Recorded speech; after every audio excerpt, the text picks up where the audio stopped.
Hello and welcome back, everyone, to Freelancer on Rocket Rabbit Commentaries, and in this episode we're going to be showing off the basic free play loop. You go to the bar, you ask the bartender about rumors, then you check the mission board. The hell you say? You see, the reason why I'm actually checking about rumors is because I'm hoping to show off one of my favorite mechanics that is actually, on very rare occasion, you can actually purchase info about systems or important sites strewn about the cosmos. And unfortunately, I don't think I ever actually managed to show that off on screen.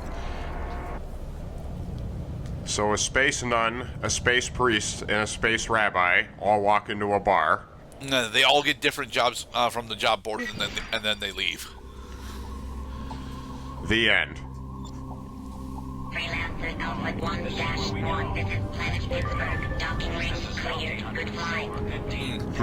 And yes, there are robots there are robots/droids that are in charge of the entering and leaving stations for almost every planet in the game. Is it a joke-telling robot? It is not. It is, because I tell you, man, this game is about as dry as being in the middle of space in the vacuum where there is no water. We will have some comedy, just very little amounts of it, to be perfectly honest. And to be perfectly honest, I actually like that about this game. To be fair, I think that its dedication to being a space sim and all the different aspects of being a space sim honestly feel very nice to both be in and play around with. Well, Space Sim, the best thing that they've done, the priority, and they've nailed it, is getting down this right here, is just flying through space and making it interesting. Like colorizing the field of view with a bunch of debris that if you touch any of these objects, you will take damage. Yes. Suggesting that they are important, and you should know where they are, and you should know where you are with respect to them. It's just... I suppose that's a conflict that I've been noticing because of the emphasis on narrative aspect and character building is which one is the funny guy? We don't actually have a funny guy yet. We will... the closest thing that we had to a funny guy is we'll get to make fun of some guy's accents a bit later, but even then he's actually extremely serious, so I wouldn't actually call him a funny guy, just someone that we're supposed to find humor in their accents for. To be perfectly honest, and I use that phrase way too fucking often now that I'm hearing it out loud, I think that one of the game's best aspects is actually its phenomenal voice acting. And we have a lot of really big name voice actors that show up later on. Do we? Yes. If you recall, Frollo from Hunchback of Notre Dame and the Elder Entity from Soul Reaver. Maybe Frollo, but you know these Disney voice actors, they can play the opposites of themselves. That's how good they are. Yeah, he shows up. He shows up at the very end of the game, and he's also in a couple of other spots as well. And meanwhile, we got some sweet dogfighting, laid back and semi-intense. I mean, these guys are 3 levels higher than we are, so this qualifies as an actual risky fight for us to take. Give me a higher love, da-da-da-da-da. Bring me a higher love, whoa. Objective, kill Stewart Fathead. Kill right. Stewart We have successfully salvaged the research. Yep, it's all here. Now time to kill Jeremy Harem. For the record, the names are although randomly generated, are in fact still dependent on the factions that you are fighting. Like the rogues will almost always have basic American slash New English naming conventions.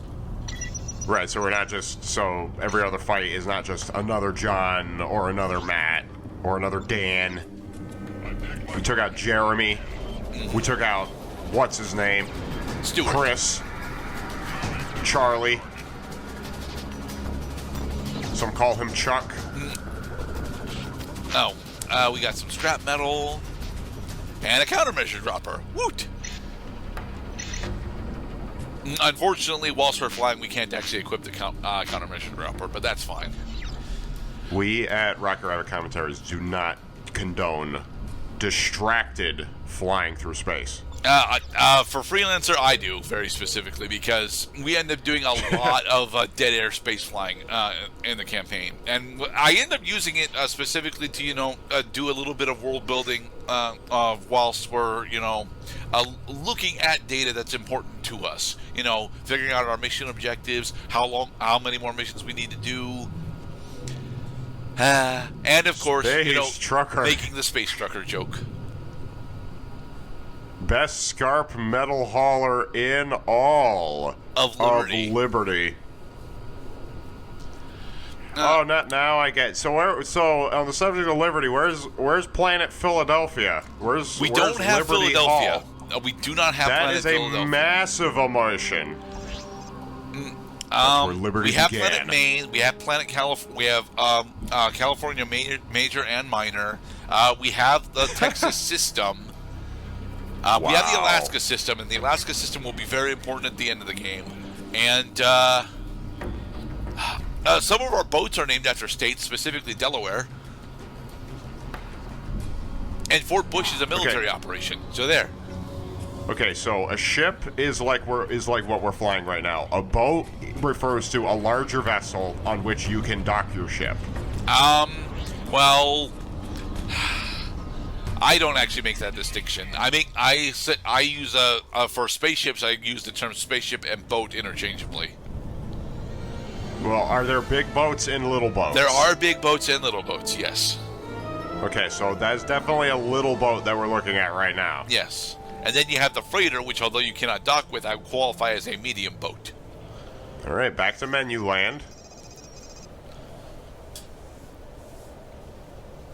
Repairs. Very Star Wars to have the top left corner of the screen tell us where we are and what subsection of that area we're in. Come on. There, I have mounted the countermeasure dropper. Ha ha ha ha ha ha. Countermeasures are very specifically, well, they are a tech/sub-weapon that you need to actually supply ammo for, and the ammo for countermeasures specifically are countermeasure flares. What you can do is when your opponents actually start having high-power missile launchers on you, you can deploy your countermeasure flares in order to intercept those missiles.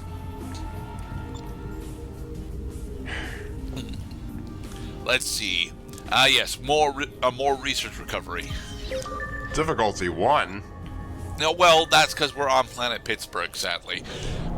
Because we actually decided to stay on planet Pittsburgh for our free play, we can't actually get anything higher than difficulty 2 missions. Well, how high does the difficulty rating system go? I think at the end of the game it gets to 25. I don't think we'll actually play any 25 difficulty missions. I think we will end up. I think we end up stopping our climb through the difficulty ladders at around 16. Refer to it for more instructions. So it strikes me as a kind of arbitrary system. Just a touch arbitrary. Kind of. It does actually. It does more or less accurate denote how dangerous specific missions are going to be for you. However, it doesn't do it as accurately as I would like. Specifically, when we get into Space Asia. Space Asia's difficulty patterns are all over the fucking place.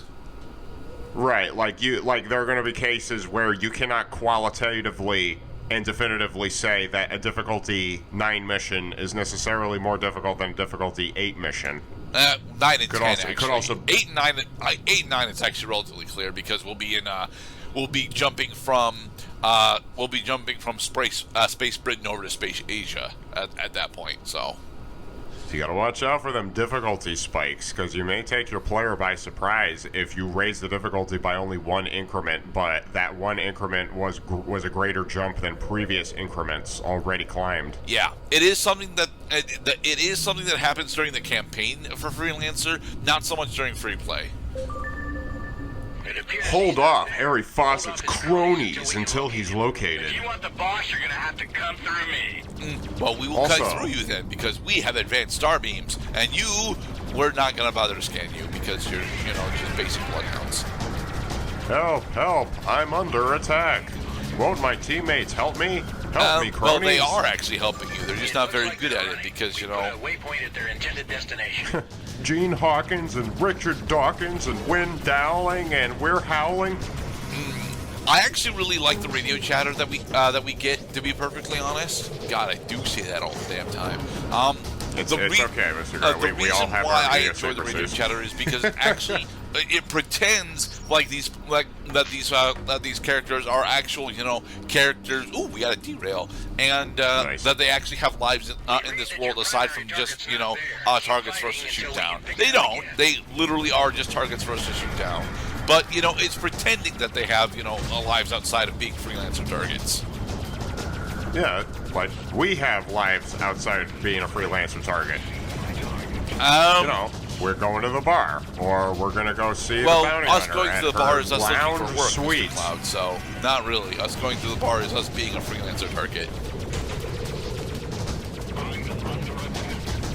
Well, what if we just wanted to chill?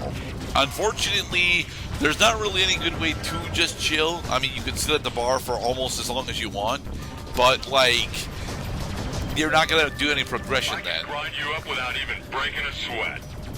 Kill Harry Fawcett.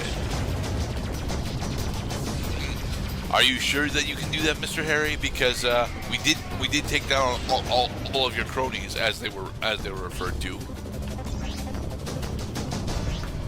Mission waypoint. Destroy Daniel Nichols. And, we got most of Daniel's shield down, so. I do believe that enemy shields can actually recharge, but it takes so long for them to do on normal mode. By the way, we're playing on the game's normal mode instead of easy or hard. That it I don't think it happens at all during our playthrough. I'm pretty sure it can happen if you leave a target alone long enough. But at least on normal mode, it never becomes a significant issue. Right. Because Halo 2 was not quite... actually, no, Halo 2 was out by the time this game came out. But Halo 2 is still in development, and in shared development time with this game, so... So the gist of what I'm driving at is that a shield is understood to be a second health bar, but it operates differently than your primary health bar. For example, like you pointed out, you typically get to recharge the shield, and you want to recharge your shield as often as possible because it takes hits for your primary health bar first. Junie, I have a new assignment for you if you're interested. Meet me on Manhattan. Yay! I'll be waiting Thank for you, you in the Junie. bar. Alright, so, now, in order to actually get to Planet Manhattan, we're going to have to find a trade lane to get there, because otherwise it's going to take us, 10 minutes in order to actually, fly all the way using our cruise engine. Yeah, these distances are getting quite lengthy. You can tell because the planet doesn't seem to be moving all that much as we approach it. As we get slowly closer to it, yeah. Which, honestly, it does take a PC game in order to create that sense of this is how fast we're traveling and this is how far away our destination is. Oh, as annotation Gerda mentions here, whilst you're doing the campaign, do not commit piracy, because your reputation with Liberty Police, your positive reputation with Liberty Police will allow you to actually use trade lanes. If you decide to commit piracy during the campaign, you will no longer have access to Liberty trade lanes. Don't do that. Sounds to me like an opportunity for a self-imposed challenge. Cloud, do you want to fly from Pittsburgh to Manhattan? No. Yeah. So don't commit There may be piracy. advantages.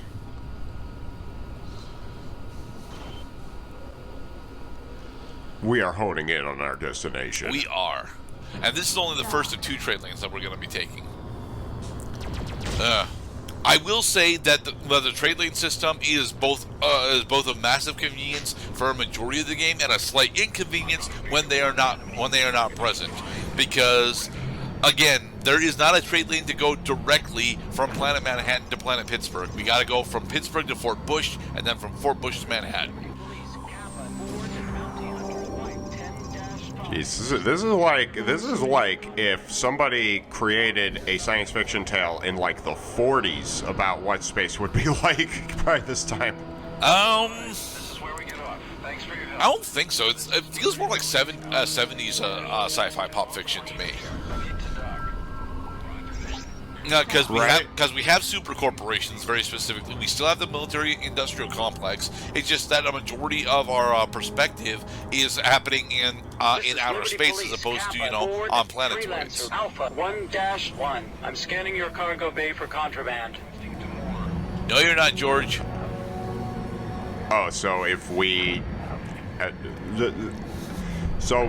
that's the game poking fun at that. We're not necessarily honest all the time in what our cargo is, but they can't do anything about it. Actually, they can. I will explain that in another part. Be safe, everybody.